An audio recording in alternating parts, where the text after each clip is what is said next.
दोस्तों, एक महिला जो कि मर चुकी होती है और उसे पूरी रस्मों रिवाज के साथ कब्र में दफना भी दिया जाता है, लेकिन 11 दिनों तक वो महिला उस कब्र में जिंदा रह जाती है और 11 दिनों के बाद उसे उस कब्र से बाहर निकाला जाता है। वो महिला मरी नहीं बल्कि जिंदा रहती है। तो क्या है ये पूरी कहानी, आइए इस पूरे वीडियो में समझते हैं इस चमत्कारी घटना को। ये कहाँ हुई, कब हुई, आपको बताते हैं। Inside of the coffin, trying to get out. She was taken back to the hospital. Her current condition is now unknown. The Ministry of Public Health care says a government investigation is now underway. दोस्तों, घटना Brazil की है। North east Brazil में एक महिला रहा करती थी रेसांगाला नाम की। उसकी उम्र लगभग 37 साल की थी। उसके साथ में उसका परिवार, उसके हस्बैंड, माँ बाप, भाई बहन सभी उसके साथ रहा करते थे। और उसे बचपन से ही दोस्तों एक छोटी सी बीमारी थी, उसको बार बार चक्कर आते थे। बस वही एक छोटी सी बीमारी तो, और वो उसका इलाज भी करती थी। डॉक्टर जो भी दवा रिकमेंड करते थे वो अपना खाती थी। लेकिन दोस्तों एक दिन ऐसा हुआ कि उसकी तबीयत कुछ ज्यादा ही बिगड़ने लगी। जब तबीयत बिगड़ने लगी ज्यादा तो उसके हस्बैंड उसको हॉस्पिटल में लेकर गए। हॉस्पिटल में डॉक्टरों द्वारा उसको एडमिट कर दिया गया और उसके सारे परिवार वाले भी हॉस्पिटल में ही थे। एडमिट करने के बाद जो इलाज शुरू हुआ, इलाज करते के वक्त ही 28 जनवरी 2023 को उसको 2 बार दिल का दौरा पड़ा और अगले ही दिन डॉक्टरों ने उसे मृत घोषित कर दिया, यानी कि मुर्दा करार दे दिया। उसके बाद बॉडी का पोस्टमार्टम हुआ नहीं, क्योंकि वो उनकी पुरानी मरीज थी, डॉक्टर भी उसके बारे में जानते थे। डॉक्टरों ने मौत का कारण ये बताया कि उसके कोई भी अंग काम नहीं कर रहे हैं, मतलब उसके जितने भी ऑर्गन है वो सब फेल हो चुके हैं अंदर के। बॉडी को घर लेकर आया गया। घर पे आके जो भी क्रिश्चियन के हिसाब से जो भी रस्म रिवाज होती है, पूरी रस्म रिवाज के हिसाब से उस महिला को दफनाने की प्रक्रिया शुरू हुई। ताबूत लाया गया, ताबूत में महिला को लिटाया गया, ताबूत को चारों तरफ से कीलों से ठोक दिया गया। ठोकने के बाद कब्र महिला का जो होम टाउन था वहीं पर करीब में ही एक कब्रिस्तान थी, वहीं पे एक कब्र खोदी गई थी। महिला को उस कब्र में ताबूत के साथ उतारा जाता है और ताबूत को उतारने के बाद दोस्तों पत्थर और मिट्टी से कब्र को ढक दिया जाता है। ढकने के बाद जो भी रस्मों रिवाज होते हैं कब्रिस्तान में, घर वाले जो भी उनका रस्म होता है क्रिश्चियनिटी का, वो सब करते हैं अपना। करने के बाद सब लोग घर पे वापस लौट कर चले आते हैं।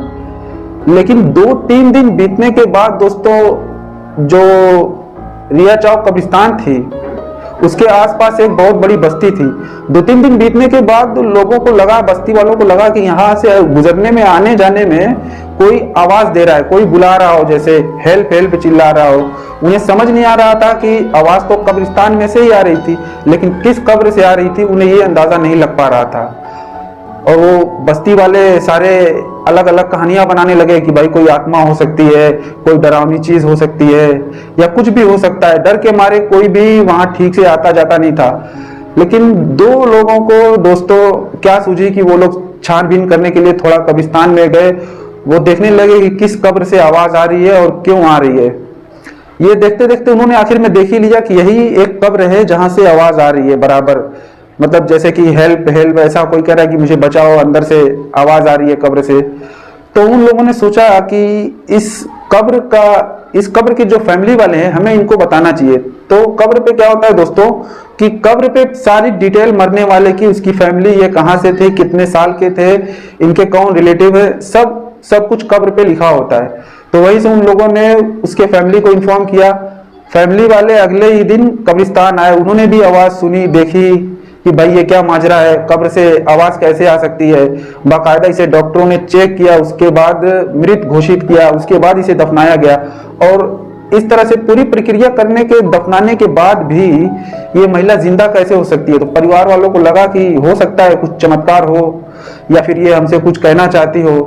तो घर वालों की रजामंदी से कब्र को दोबारा से खोदा गया और मिट्टी हटाई गई, पत्थर को हटाया गया और ताबूत को कब्र से बाहर निकाला गया। बाहर निकालने के बाद सारी कीलें निकाली गई और ढक्कन खोला गया।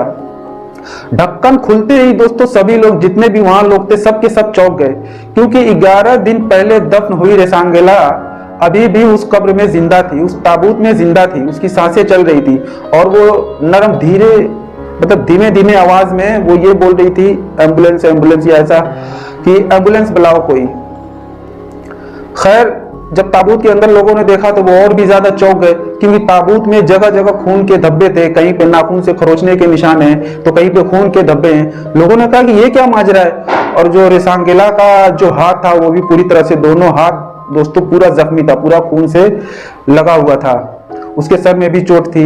मतलब 11 दिनों में वो कब्र से बाहर निकलने की कोशिश करती रही। अब कभी अपने सर से ताबूत में मारती रही होगी दोस्तों, कभी हाथ से खरोचा, हाथ से दबाया, लेकिन हाथ से खरोचा, हाथ से दबाया, और उसके बाद उसकी खैर आवाज पहुंची बाहर, उसे बाहर लोगों ने निकाला, देखा कि अभी ये जिंदा है।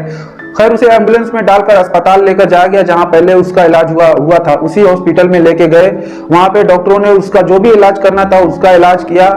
इलाज के दौरान डॉक्टरों ने उसे कई बार ठीक से चेक किया कि आखिर ये क्या माजरा था, क्या मसला था, ऐसी क्या चीज थी, ये कैसे जिंदा रही 11 दिन। डॉक्टर भी ये सब देखकर हैरान थे, क्योंकि ये उनके लिए क्या, ये सभी के लिए पहला ऐसा केस है कि 11 दिनों तक कोई इंसान कब्र के अंदर दोस्तों जिंदा रह सकता है, वो भी बिना ऑक्सीजन, बिना हवा के।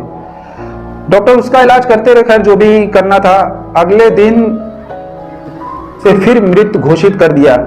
मृत घोषित करने के बाद डॉक्टरों ने उसे एक बार, 2 बार, मतलब कई बार उसको चेक किया कि ये वाकई में अब ये मर चुकी है या अभी भी जिंदा है। लेकिन डॉक्टरों के कई बार चेक करने के बाद उन्हें ये समझ में आया कि नहीं, ये अब जिंदा नहीं है, ये पूरी तरह से मर चुकी है। तो फिर से ताबूत में उसे लिटाया गया और उसी कब्रिस्तान में, जिस कब्रिस्तान से उसे निकाला गया था, उसी कब्रिस्तान में फिर से ले जाकर दफना दिया गया। 11 दिन तक दोस्तों वो महिला रेसांगेला जो थी 11 दिन तक बिना ऑक्सीजन और बिना हवा के उस कब्र में जिंदा रही थी, वो मरी नहीं थी। ये डॉक्टरों की लापरवाही थी। डॉक्टरों की लापरवाही के कारण ही ऐसा हुआ था। ऐसा उसके घर वालों का और उसके परिवार वालों का, उसकी मां का मानना था। अभी ये तो पुलिस के हाथ में चला गया है केस।